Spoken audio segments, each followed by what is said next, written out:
Il y a Florence Sicolella qui voulait nous faire la bise. Ouais, vu que tu es tout en noir, je te ferai même bien une bise noire. Une bise noire? Ouh, tu m'inquiètes. Ah, ça fait peur. Bon, vous connaissez la bise. Ce vent sec et froid de nord-nord-est qui souffle, mais par beau temps. Eh bien, la bise noire, elle, est humide, sombre, bien qu'elle vienne de Méditerranée. Et surtout, son nom est associé à beaucoup de légendes. De tous les visages de l'hiver, il en est un dont on parle peu. Comme s'il y avait un tabou. Comme si on évitait de marcher dans les pas de cette figure-là. La bise noire et son souffle glacé. Je vous dis, la bise noire, on voit souvent le soleil au-dessus. Et puis cette humidité qui traîne, poussée par la bise. Mais ça vous mord. Là, je ne serais même pas venu en manche de chemise par la bise noire. La bise noire, comme on disait autrefois la peste noire, n'aurait donc pas bonne presse. Aujourd'hui encore pas question de lui claquer la bise. Quand elle s'empare du paysage, c'est toute la campagne qui entre en convalescence. Cette bise noire, elle dure 3 jours, 6 jours ou 9 jours. Jadis, quand on travaillait dans les champs, on faisait attention à tout ça, parce que quand on était exposé pendant 9 jours à la bise noire, mais on avait la figure toute racornie, tellement on était mordu par ces intempéries. Laissons là la légende. Pour d'autres, la bise ne serait jamais qu'une banale histoire de courant thermique.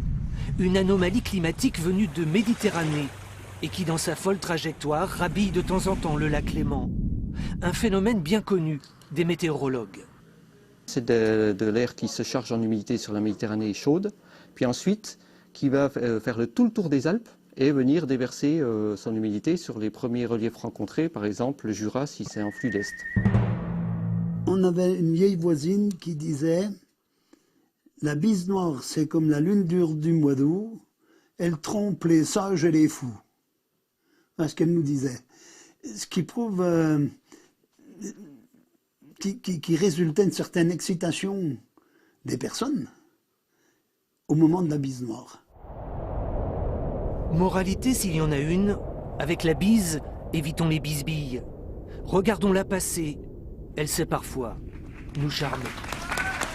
Oh, dis donc, mais c'est un peu inquiétant, il y a un côté Baskerville, là. Ouais, tout à fait. Peur, on aime bien. Alors, on n'emploie pas souvent ce terme en Franche-Comté, on l'oublie un peu, mais en Suisse, ils le maîtrisent bien. D'ailleurs, c'est en Suisse qu'un brasseur a dénommé une de ses bières la bise noire. Alors, au milieu de la Rivale, la Pacifique, la voisine blonde, les autres noms, il a créé cette brune double malt, sombre, ténébreuse, à consommer du coup encore plus avec modération. Ouh, ça fait peur, des petits frissons. Mais c'est...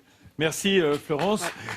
Florence, des programmes courts, spécialité de Midi en France aussi, mais pas seulement. Hein. Ben non, alors moi c'est un peu ma petite marotte, la guerre 14-18, avec 6 collègues du nord-est de la France, de Dunkerque à Strasbourg. On réalise des petits programmes courts, des histoires, on raconte des histoires de la guerre 14-18 à date anniversaire, un siècle après, donc on en a jusqu'à 2018. Ça passe dans le journal de 19h tous les week-ends. Et voilà, ça permet d'incarner vraiment, là on voit l'essor de la montre bracelet, parce que c'est pendant la guerre 14-18 qu'elle est née, puisqu'il fallait vite voir l'heure plutôt que de sortir sa montre à gousset. Donc c'est par des détails pratiques comme ça qu'on raconte la grande histoire. Sur France 3, Grand Est. Et vous avez des fidèles juste derrière vous qui connaissent bien votre programme. Et sur Internet, parce que ça vaut le détour, on en a plusieurs centaines aujourd'hui dans notre collection. Là.